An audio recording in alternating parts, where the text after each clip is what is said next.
Buenas tardes, Dios les bendiga. Bienvenidos a Momentos de Victoria con su servidora, la pastora Olga María González. Qué bueno es que estamos juntos. Bienvenidos sean. Damos gracias a Dios por todo lo que hemos aprendido en estos momentos de victoria. Que el Señor nos ha hablado. Ya tenemos más de 4 años de estar teniendo estos programas y el Señor nos ha bendecido y queremos seguir siendo de bendición. Te aconsejo que le pongas compartir para que tus contactos puedan oírlo, que puedan verlo. Damos gloria a Dios por todos los que nos están escuchando y siempre estamos orando para que el Señor les hable y les bendiga. Fíjense, nos quedamos ahí en el 4, en Romanos 11:4, pero en el 5 dice, así también, aún en este tiempo ha quedado un remanente escogido por gracia. Y si por gracia, ya no es por obras. De otra manera, la gracia ya no es gracia. Y si por obras, ya no es gracia. De otra manera, la obra ya no es obra. ¿Qué, pues? Lo que buscaba Israel no lo ha alcanzado, pero los escogidos sí lo han alcanzado, y los demás fueron endurecidos. Como está escrito, Dios les dio un espíritu de estupor, ojo con que no vean y oídos con que no oigan hasta el día de hoy. Y en el 9 dice, y David dice, sea vuestro su convite en trampa y en red, en tropezadero y en retribución, sean oscurecidos sus ojos para que no vean, y agóbieles la espada para siempre. Señor, te pedimos que tú nos hables a través de este pasaje. Instrúyenos, Padre, alértanos en el nombre de Jesús. Amén, amén. La cuarta prueba la tenemos en el versículo 5. Es que hay un remanente en este tiempo, en el tiempo que estamos viviendo. Así lo dice el 5, dice, así también aún en este tiempo ha quedado un remanente escogido por su gracia. Es por gracia que somos salvos. Es por gracia que conocemos al Señor. Y es la cuarta prueba. Esta es una aseveración muy fuerte. Hay un remanente. No dice no va a haber. Ya lo hay. El hecho no podemos cuestionar debido a la elección de gracia. Si había un remanente en la época de Elías, ha de haber un remanente en el creyente en el día de hoy. ¿Por qué? Debido a la gracia, a la bendición, al poder, al amor de Dios, a la gracia de Dios en Jesucristo, que ahora ha venido a la tierra, y al Espíritu de Dios que obra activamente dando a conocer la gracia de Dios. ¿Se acuerdan que Pablo sabía eso? Porque él dice que él tenía una enfermedad y que oró 3 veces y que el Señor le dijo, bástate mi gracia. Y él ahora puede decir que el remanente está por la gracia de Dios. Dice en Tito 2, del 11 al 14, porque la gracia de Dios se ha manifestado para salvación a todos los hombres, enseñándoos que renunciando a la impiedad y a los deseos mundanos, vivamos en este siglo sobria, justa y piadosa, aguardando la esperanza bienaventurada y la manifestación gloriosa de nuestro gran Dios y Salvador Jesucristo, quien se dio a sí mismo por nosotros para redimirnos de toda iniquidad y purificar para sí un pueblo propio, celoso de buenas obras. Y en ese pueblo estamos nosotros. Dice el que vivamos en este siglo sobria, justa, piadosamente, aguardando la esperanza. ¿Cuál es nuestra bendita esperanza? La segunda venida de nuestro Señor Jesucristo. Y tenemos que pedirle al Espíritu Santo que nos levante. Tenemos que pedirle al Espíritu Santo que nos mueva, que nos ayude a permanecer en ese remanente, que estemos ahí aguardando la esperanza bienaventurada y la manifestación gloriosa de nuestro gran Dios.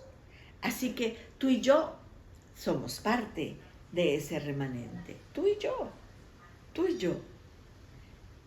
Entonces, en el versículo 6 dice la palabra de Dios, y si por gracia, ya no es por obras. De otra manera, la gracia ya no es gracia. Y si por obras, ya no es gracia. De otra manera, la obra ya no es obra. ¿Qué pues? Lo que buscaba Israel no lo ha alcanzado, pero los escogidos sí la han alcanzado, y los demás fueron endurecidos. Como está escrito, Dios les dio un espíritu de estupor, ojo con que no vean y oídos con que no entiendan, hasta el día de hoy. Y David dice, sea vuelto su convite en trampa y su red en tropezadero y en retribución. Sean oscurecidos sus ojos para que no vean, y agóbieles la espalda para siempre. ¡Wow! En estos pasajes vemos la quinta prueba, que es la gracia de Dios. La gracia de Dios garantiza un remanente. Una persona no se salva porque lo merezca o porque hace muchas obras. En Efesios nos dice, no es por obras para que nadie se gloríe. Dice Efesios 2:10. No es por obras. No es porque yo hago muchas cosas, no porque ayudo mucho a la iglesia, no porque comparto mucho, no, es por gracia. Es por gracia. Lo tenemos que entender. Tenemos que entender. Nadie merece la gracia de Dios.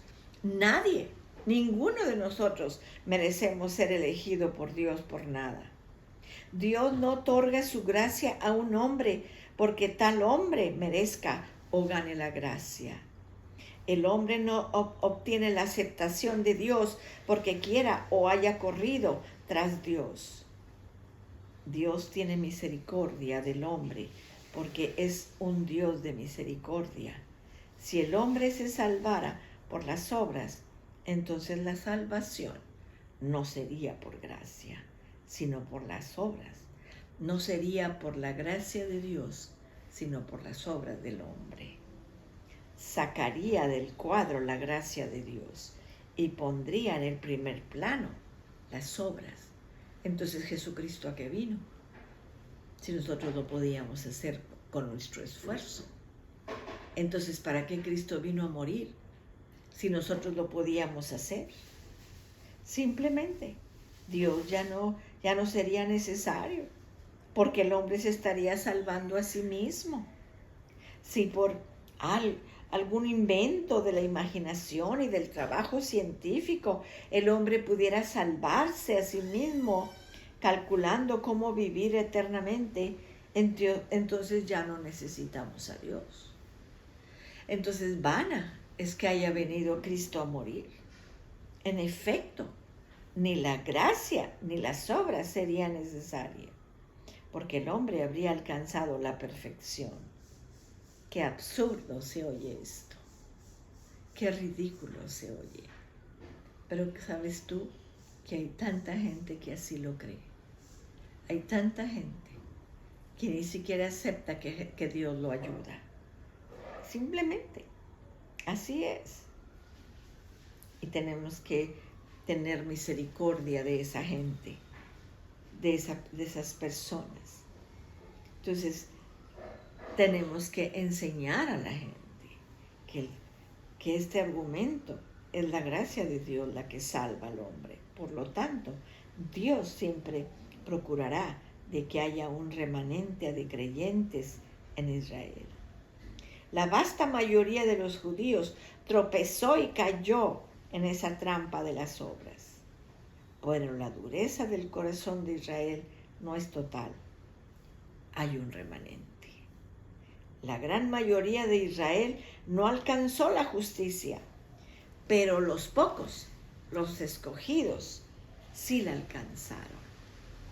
La mayoría buscó la justicia, pero no la lograron porque la buscaron por las obras, no por la gracia. Sin embargo, los elegidos han obtenido la justicia para recibir ese espíritu de estupor y condenados al estupor. El espíritu de estupor es que estás como que no oyes, no ves, no hablas, te explican las cosas y no las entiendes. Eso es un espíritu de estupor. Cuando la gente se le comparte de Cristo y no entiende, no oyen, no ven, no hablan, están obsesionados. Es un espíritu de estupor. Y es horrible, hermanos.